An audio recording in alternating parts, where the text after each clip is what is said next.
नमस्कार मंडळी, लग्नानंतर होईलच प्रेम या मालिकेच्या पुढील भागामध्ये आपण बघणार आहोत.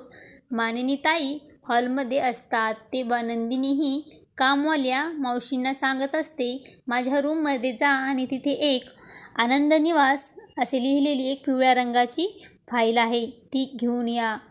त्या मावशी नंदिनीच्या रूममध्ये जात असतात आणि तिथे त्यांना ती फाईल दिसते. पण त्या फाईलच्या खालच्या साईडला डिवोर्स पेपरसुद्धा ठेवलेले असतात. त्या फाईलसोबत त्या मावशीच्या हातामध्ये डिवोर्स पेपरसुद्धा येतात.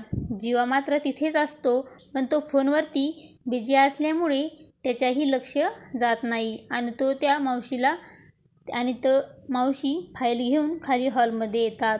तिकडे पार्थ स्वतःशीच बोलत म्हणतो की काव्या एकटेपणाची सवय करून घ्यायला हवी. काव्या नाही, तिथं ही एक चांगली संधी आहे की मी जाऊन आईशी बोलतो. आता इकडे त्या मावशी मानिनीताईच्या हातामध्ये ती फाईल देतात आणि मानिनी किचनमध्ये असते. मानिनी तीसुद्धा तिचं लक्ष जात नाही. मानिनी हातामध्ये ती फाईल घेऊन बघू लागते. तेवढ्यात त्यांना ते डिवोर्स पेपर दिसतात. ही मुलं डिवोर्स घेत आहेत हे मानिनीच्या लक्षात आलेलं असतं. त्यामुळे मानिनीला खूपच मोठा धक्का बसलेला असतो. आता मालिकेत पुढे काय घडणार हे पाहणं खूपच रंजक ठरणार आहे.